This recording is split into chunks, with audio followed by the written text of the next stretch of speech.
네, 보시다시피 5일, 7일, 14일 다 잘 통하는 것 같고요. 이 장기 모멘텀도 굉장히 잘 먹힙니다. 자, 잘 알아두세요. 이 장기 모멘텀 코인 시장에서 잘 통합니다. 네, 안녕하십니까. 강원국입니다. 요즘에 암호화폐 관련된 논문들이 굉장히 많이 쏟아지고 있어요. 그래서 저는 굉장히 즐겁습니다. 저도 나름대로 암호화폐 관련된 책을 쓰는 사람이잖아요. 그러니까 당연히 관심을 가지고 있고, 네, 그리고 이 영상을 전부 다 편집해주는 그 히비트도 암호화폐 업체 아닙니까? 그래서 지대한 관심을 가지고 제가 요즘 그런 논문들을 보고 있는데, 네, 어떤 그 양이라는 중국 분이 그 Behavior Anomalies in Cryptocurrency Markets라는 논문을 바로 6월 9일에 이제 발표를 하면서 주식 시장에 통하는 20개 전략을 암호화폐 시장에 통하는지 그거를 한번 분석을 해봤습니다. 매우 흥미로운 논문이죠. 자, 일단 첫 번째, 도대체 무슨 근거로 주식 전략이 암호화폐 시장에서 통한다는 건가? 라고 물어보시면요. 그러면 반대로 도대체 이 전략들이 주식 시장에서 왜 통하나? 이제 그거를 한번 찾아봐야 됩니다. 그 이유는 투자 심리이죠. 한마디로 뭔가 우리 두뇌가 잘못돼가지고 이런 전략이 계속 지속적으로 주식시장에 통한 그런 이유가 있는 겁니다.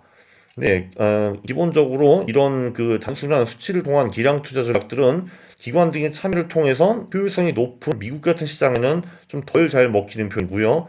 반대로 멍청한 투자자들이 판치는 비효율적인 시장에서는 더 잘 먹히는 편입니다. 그러니까 똑같은 한국이라 하더라도 코스피 같은 경우는 이런 단순한 전략들은 덜 잘 먹히는 편이고 코스닥 같은 거 한마디로 개인 투자자들이 우거리는 그 소굴에서는 훨씬 더 잘 먹히는 편입니다. 그런데 코스닥보다 투자자 무리가 더 무식한 곳이 어디겠습니까? 바로 암호화폐 시장이겠죠.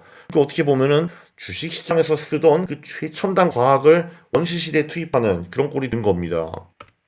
자, 일단 저는 저자는 20개 정도 전략을 살펴봤는데 저는 먹히는 거 위주로 한번 같이 보겠습니다. 자, 일단 모멘텀이라는 거는 뭐 주식 통하고 채권도 통하고 어디든 다 통하는 맞는 그 전략 아니겠습니까? 네, 암호화폐도 예외가 아닙니다. 최근 1일에서 14일 동안 가장 많이 올랐던 코인이 계속 오릅니다. 이거는 상대 모멘텀이고요. 예를 들면 그 밑에 보시면은 WML 10이라고 나와 있고 그 옆에 0.63이라고 써 있습니다. 이게 뭘 말하는 거냐면은 그러니까 그 최근 하루 동안 그러니까 1일 동안 가장 많이 올랐던 그 코인들을 사잖아요. 그 그리고 이제 최근 하루 동안 가장 많이 떨어진 코인들을 공매도를 할 경우에는 우리가 하루 수익이 0.63% 나왔다. 이제 이런 얘기입니다. 하루 0.63% 정말 어마어마한 수익이죠. 그렇죠. 그러니까 한마디로 코인 시장에서도 상대적으로 최근에 많이 오른 놈은 계속 오르고 상대적으로 최근에 많이 떨어진 놈은 계속 떨어지는 거를 볼 수가 있습니다. 네, 근데 조금 전에 10은 그 최근 하루였고 그 밑에 있는 30은 최근 3일을 본 겁니다. 그러니까 이제 최근 3일 동안에 이제 가장 많이 올랐던 코인들을 사고 최근 3일 동안에 가장 많이 떨어졌던 코인들을 팔면은 하루에 0.68%를 벌 수 있었다. 이런 얘기고요. 네, 여기서는 어떻게 했냐면은 이제 그 예를 들면 코인이 100개 있다라고 하면은 그 상위 25%를 사고 하위 25%를 파는 그런 전략을 쓴 겁니다. 네, 보시다시피 5일, 7일, 14일 다 잘 통하는 것 같고요. 네, 요거는 2014년 3월부터 2018년 7월 데이터를 분석을 한 거고요. 그 이미 말씀드렸지만 하루에 한 번 리밸런싱 하는 그런 전략입니다. 그 옆 SR은 샤프 지수라고 보시면 되고요. 네, 주식 같은 경우는 오히려 이런 그 단기 모멘텀 같은 경우에는 역추세가 많이 나온 경우가 많았습니다. 그러니까 한마디로 단기 뭐 하루, 일주일, 한 달 동안에 급등한 그런 주식들은 떨어지는 경향이 있었고 반대로 최근 하루, 일주일, 한 달 동안에 많이 떨어진 주식들은 급등하는 그런 추세를 많이 보이는데요. 그 주식 같은 경우는 이 논문에 따르면은 단기 급락 후에 기관들이 그거를 쭉쭉 파는 그런 경향이 있다라고 합니다. 그래서 다시 이제 바운스를 한다는 건데요. 근데 코인은 이렇게 급락 후에 쭉쭉 패주는 그런 기관들이 없다라는 말을 썼습니다. 그래서 단기적으로도 모멘텀이 굉장히 잘 통한다라고 볼 수가 있고요. 네, 그 장기 모멘텀 물론 이제 1년이라는 거는 코인의 세계에선 정말 주식에서는 10년, 20년은 엄청난 장기이죠. 이 장기 모멘텀도 굉장히 잘 먹힙니다. 그러니까 한마디로 최근 1년 동안에 가장 많이 오른 그런 코인을 사고 보유하는 것도 굉장히 훌륭한 전략이었고요.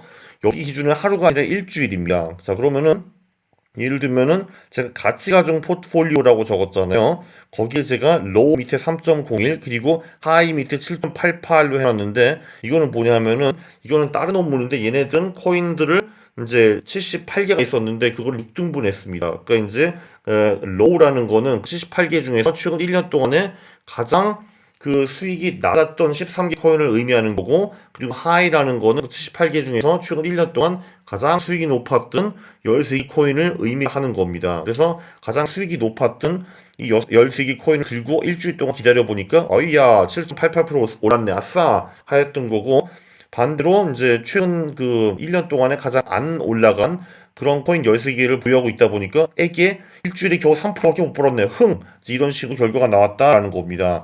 동일가중 포트폴리오, 가치가중 포트폴리오는 뭐냐 하면은 동일가중 포트폴리오는 그 13개 코인에 동일한 금액을 투자를 했다는 거고, 가치가중 포트폴리오는 13개 코인이 있으면은 거기서 이제 비중이 크고 시가총액이 높은 코인에 더 많은 돈을 투자했다. 이제 이런 얘기고요.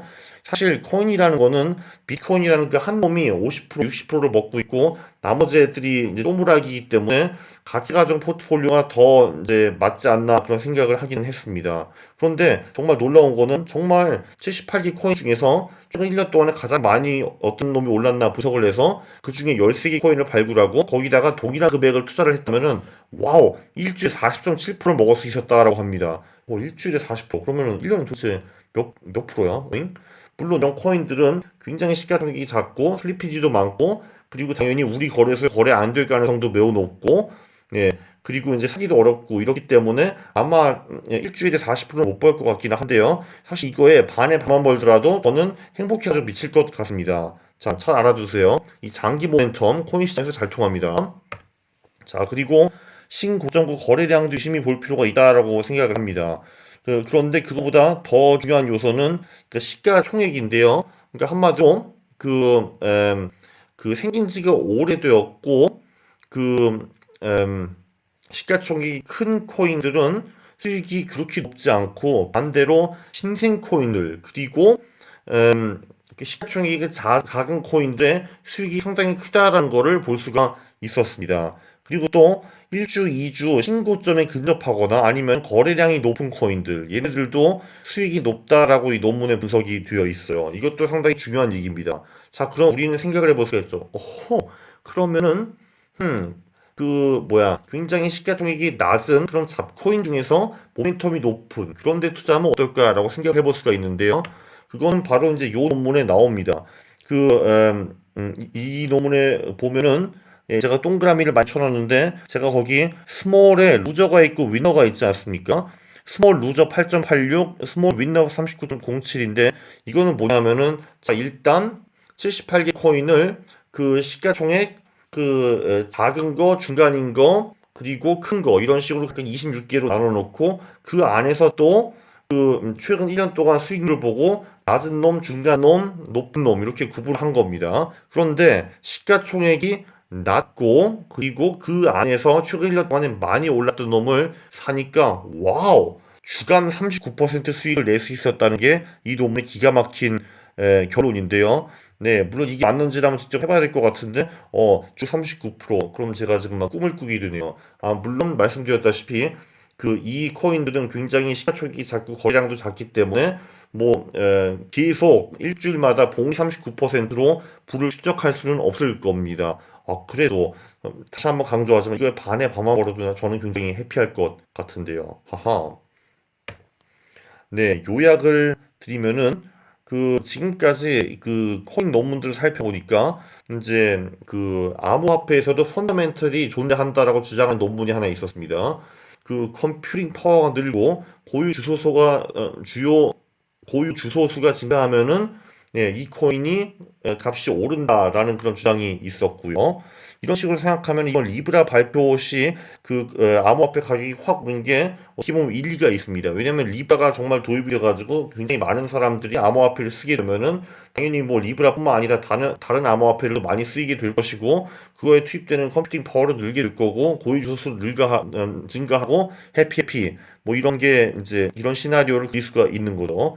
네, 그리고 당연히 모멘텀 효과 안 먹히는 것이 없습니다. 암호화폐는 단기 모멘텀도 되는 것 같고 장기 모멘텀도 되는 것 같습니다. 그런데 참 맞다. 대형 코인에서는 그 1년 장기 모멘텀 잘 안 먹히는 것 같았습니다.